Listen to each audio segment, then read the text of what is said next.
안녕하십니까. 오늘 희망 나눔을 하게 된 김철우 전도사입니다. 오늘의 주제는 정성인데요. 여러분, 정성하면은 부모님들께서 정성 들이시는 모습을 보거나 아니면은 또 교회 안에서 식구님들께서 정성을 들이시는 모습을 봐왔던 분들이 많이 있을 것 같아요. 그리고 또 몇 분은 아마 직접 정성을 들여보시고 또 그 경험이 있는 분들도 많이 있을 것 같습니다. 지금 이 시간 통해서 이 정성이라는 파트에 대해서 한 번 더 생각해 볼 수 있는 시간이었으면 좋겠습니다.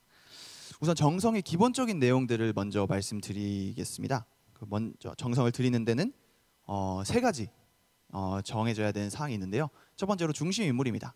중심 인물은 아마 개인이 정성을 드린다면은 각자가 중심 인물이 되겠죠. 또 가정에서 정성을 드린다면은 가정이 전체가 될 거고, 또 친구랑 드린다면은 친구와 함께 중심 인물이 될 것 같습니다.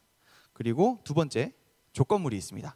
조건물은 이제 훈독을 한다던가 경배를 드린다던가 하는 일반적인 정성이 있고, 또 특별하게는 뭐 냉수 샤워 정성 혹시 들어보셨나요? 찬물로 몸을 씻는 냉수 샤워 정성이나 아니면은 금식, 아예 먹는 거를 끊어버리는 금식 정성들이 또 있을 것 같습니다.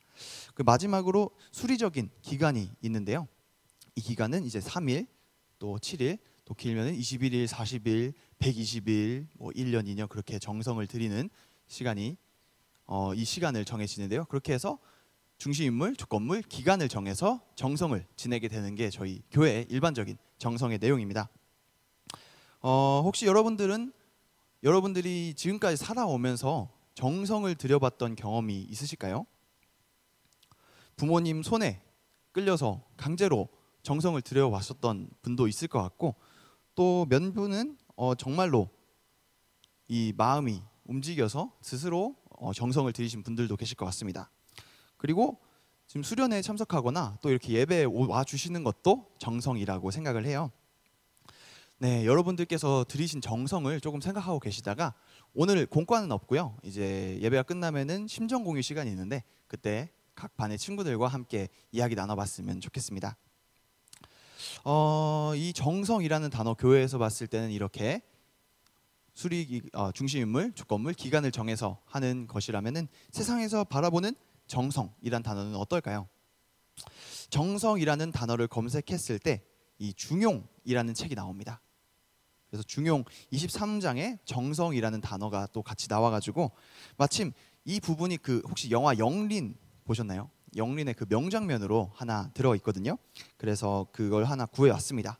한번 짧은 영상인데요, 함께 보시겠습니다. 작은 일도 무시하지 않고 최선을 다해야 한다.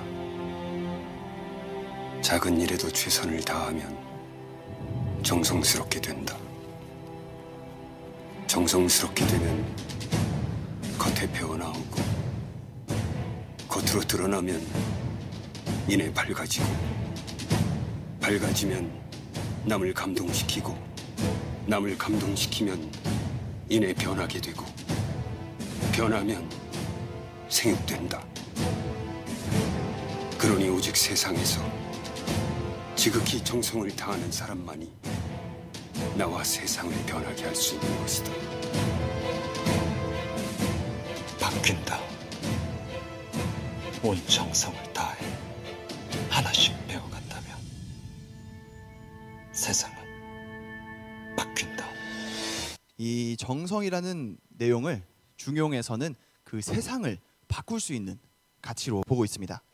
이러한 가치가 저희 교회 안에서의 정성과 굉장히 통하는 부분이 많이 있다고 봅니다. 그런 부분에서 말씀 한 구절 있는데요. 한번 말씀 한 구절 같이 보시겠습니다. 네. 기도를 하던가 정성을 들이게 되면 무엇인지 모르게 힘이 생기는 것을 느낄 것이다. 여러분을 초월한 힘이 여러분을 찾아오는 것이다. 기도나 정성을 들이면 어떤 힘이 생길 수 있다고 말씀해 주시는데요. 중용에서 나오는 스스로를 변화시키고 또 생육시키고 스스로를 발전시키는 그 힘, 그리고 말씀에서 말해주는 여러분을 초월한 힘이 찾아온다는 그런 내용에서 이 부분에서 좀 세상에서의 정성과 우리 교회에서의 정성의 개념이 맞닿아 있지 않나 생각이 들었습니다. 또 정성을 들여보신 분 중에서는 이 경험을 가지신 분이 좀 많이 계실 수도 있을 것 같다는 생각이 들어요. 저 같은 경우도 정말 성화 시절부터 교사 활동을 할 때나 그럴 때도 이런 정성의 힘들을 많이 느껴보고 많이 체험해 봤었는데요. 최근에는 약간 부끄럽게도 이 반대 상황을 느꼈던 경우가 좀 많이 있었습니다. 제가 전도사로 이제 희망 나눔을 준비하고 이제 성화 여러분들께 어떤 이야기를 해줘야 할지 이 예배를 준비하고 희망 나눔을 준비할 때 제가 좀 기도나 정성이나 그런 부분을 조금 놓칠 때가 있었습니다. 그냥 제 스스로 제가 뭔가를 만들려고 하고 제 힘으로 뭔가 하려고 계속 그렇게 진행했던 적이 있는데요. 사실 이 말씀을 또 준비하면서도 또 정성 들이는 마음을 조금은 놓치고 있었구나 하는 반성을 하면서 이 말씀을 다시 희망 나눔을 다시 적을 수 있었습니다. 그런 식으로 이 정성과 기도를 놓친 상태에서 이 예배를 준비하려고 하면은 굉장히 답답한 상황이 오게 됩니다. 이 사방이 막혀가지고요, 뭘 해야 될지 모르는 상황에 들어가게 되더라고요. 저 스스로는 이제 공유의 내용을 적었고 이제 이 한 내용 나왔고, 그래서 이제 다음 내용을 적어서 이 다음 결론으로 가야 되는데 이 중간에 내용 하나가 안 나오는 거예요. 이 중간에 이어주는 내용 하나가 안 나와서 그 하나를 찾으려고 막 밤을 새워가지고 계속 찾고 막 그러다 하다가도 그렇게 해도 결국엔 답이 안 나와가지고 막 밤새가지고 결국에 다음 날에 초췌한 얼굴로 막 나와가지고 얘기하고 그랬던 경우가 굉장히 많습니다. 처음에 이 초반에 여러분들께 말씀을 드리려고 했던 지금 이전의 기간들은 어쩌면 좀 그랬던 시간들이 좀 자주 있었던 것 같습니다. 그래도 요즘에는 좀 혼독회도 진행을 하고 있고 작은 정성을 들이면서 지내다 보니까 요즘에는 중심을 어느 정도 잘 잡을 수 있게 된 것 같습니다. 그런 만큼 이번에는 좀 기도를 드리고 정성을 들이면서 진행하자라는 생각으로 하늘 부모님께 오늘 희망 나눔에서 어떤 내용을 드려야 할까요? 라는 기도를 많이 드리면서 준비를 하게 됐는데요. 그러면서 참부모님의 말씀을 조금 더 깊게 이해해 보는 것이 좋지 않을까 하는 생각이 들어서 또 참부모님의 말씀을 한 구절 더 가져왔습니다. 오늘 좀 말씀이 좀 많이 준비되어 있는데요. 말씀 함께 보시겠습니다. 정성을 가지고 대해 나가지 않는다면 악과 더불어 싸우게 된다는 것입니다. 오직 정성 어린 마음과 행동만이 영원한 자리에 남아지는 것입니다. 그래서 여러분이 기도를 하는 것입니다. 그러면 기도를 하는데 무슨 기도를 하느냐? 자기를 제어하는 기도를 해야 됩니다. 자기를 극복하는 기도를 해야 합니다. 자기를 중심 삼고 좀 더 편하고 싶어하고 내가 좀 더 행복하고 싶어하고 나의 모든 것을 중심 삼고 나를 동기로 삼고 싶어하는 이 모든 귀착된 환경의 여건, 그러한 스스로의 모습을 타개하고 이것을 부정하기에는 힘이 부족하기 때문에 하나님의 힘을 보조받기 위해서 몸부림치는 자리가 기도의 자리인 것을 여러분이 알아야 되겠습니다. 네, 이 희망 나눔 준비하면서 사실 저는 이 말씀이 가장 공감되고 또 공유 드리고 싶었던 말씀이었습니다. 정성과 기도를 드릴 때 어떤 정성과 기도를 드리냐 하면은 자기를 극복하고 자기를 제어하는 그런 기도를 드려야 한다고 말씀해 주셨습니다. 이 말씀을 보면서 또 이 말씀을 보고 희망 나눔을 준비할 때 다시 한번 기도를 드리면서 제 스스로를 극복하고 또 제 스스로를 제어하게 해달라는 보고를 드리면서 진행하게 됐습니다. 나를 중심 삼고 하고 싶은 모든 것, 내가 편하고 싶고 내가 좋고 또 내가 행복하고 싶어하는 그 모든 것을 부정해야 다음 단계로 나아갈 수 있을 텐데 이것을 부정하기에 내 힘이 부족했던 거예요.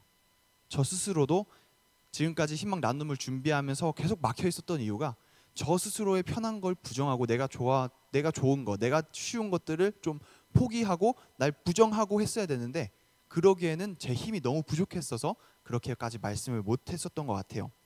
그래서 그 힘이 부족했다, 힘이 부족하다, 나 스스로가 나를 제어하기에 힘이 부족하다는 그 말씀이 너무 공감되고 와닿았습니다. 또 최근 스스로의 저의 안 좋은 습관들을 고쳐 나가고자 노력을 했었고 또 내 몸의 편안함을 조금 쳐보자 라는 생각도 한 적이 있었는데요. 그때 위 말씀대로 제 힘이 너무 부족하다는 것을 그때 계속해서 느끼고 있는 것 같습니다. 그런 상황에서 기도를 드리고 정성을 드림으로써 하늘 부모님께 힘을 보충받고 하늘 부모님의 힘을 빌려서 그 힘으로 나는 나를 주관하지 못하지만 하늘 부모님의 힘으로 함께 나를 주관해 나가는, 나를 치고 내가 편안한 것을 부정해 가는 그런 길을 갈 수 있다는 내용으로 와닿았습니다. 그런 동시에 또 그런 정성들이 또한 자기 중심의 자기를 중심 삼은 위주로 해서는 안 된다는 말씀이 함께 있는데요. 그 뒤에 부분 말씀도 함께 보시겠습니다. 마음이 자기를 위주로 한 것이 되면 정성은 이루어지지 않습니다. 정성은 나를 위주로 드려야 할 것이 아니라 상대, 즉 가정이면 가정, 사회면 사회, 국가면 국가 등 더 큰 상대를 위해 드려야만 정성이란 명사가 성립되는 것입니다. 정성의 터전은 상대를 위한 것만이 남아질 수 있는 것입니다. 상대의 크기에 따라 정성을 들인 실적이나 인연의 크기가 결정됩니다. 나를 위주로, 나를 위해서 드리는 정성이 아니라 상대를 위해 드리는 정성이 옳은 정성이란 말씀인데요. 그렇게 돼서 저도 저를 위해서, 제 스스로가 말씀을 잘하기 위해서, 희망 나눔을 잘 준비하기 위해서 기도드리는 게 아니라 정말 청년 성화부, 이 성화부의 성화학생 여러분들에게 더 좋은 말씀을 전달해주고 싶다는 그 마음으로 정성을 드리고, 또 제 스스로가 발전해서 다른 사람들을 기쁘게 해주고 또 다른 사람들에게 더 큰 도움을 주기 위해서라는 마음으로 이 정성을 드릴 수 있게 되고 있습니다. 자신을 제어하고 또 극복하기 위한 기도를 드리면서 그게 자기를 위해서가 아니라 상대방을 위해서 정성을 드리는 것으로 저 스스로도 이해하면서 이제 점점 이 정성에 대한 그 도수가 높아져 가는 것 같습니다. 이렇게 작은 정성들이 하나 둘씩 모이게 되면은 결국에는 정말 큰 일을 할 수 있겠다는 생각이 들었습니다. 지금 저는 사실 아직까지 너무나도 부족한 부분들이 많이 있고 또 힘들 때도 많이 있지만 말씀을 따라 또 정성을 들이면서 사는 삶을 놓치지 않고 계속 붙잡고 나간다면 하늘 부모님께서 저에게 힘을 주지 않을까요? 하늘 부모님께서 여러분들에게 힘을 주시지 않을까요? 이런 하늘 부모님께서 주시는 힘을 빌려주실 거라고 생각을 하면서 또한 정성을 들이면서 나아갈 수 있었으면 좋겠습니다. 처음 이제 중용의 23장 내용을 이야기했는데요. 중용의 내용처럼 조금 작은 정성의 기준이라도 그것을 최선을 다해서 정성을 들여서 해 나간다면 분명 그것을 통해서 스스로 변화가 될 수 있고 또한 스스로 발전할 수 있다는 생각을 공유드리고 싶었습니다. 마침 지금이 또 몇몇 여러분들에게는 시험 기간이기도 하지 않습니까? 여러분들의 학업과 또 목표 설정에 있어서 이런 정성들이 함께 준비되어 나아간다면 또 공부를 할 때도 나를 위해서, 나를 중심 삼고 공부하는 것이 아니라 내가 공부해서 더 큰 세상을 위해서 또 하늘 부모님을 위해서 하는 그 정성의 마음으로 갖게 된다면 여러분들의 그 정성의 마음을 통해서 여러분들 스스로를 응원해 줄 수 있지 않을까 하는 생각이 들었습니다. 부디 이 어려운 시험 기간 정성과 함께 힘을 받으면서 나아가실 수 있기를 바라면서 오늘의 희망 나눔을 마무리하도록 하겠습니다.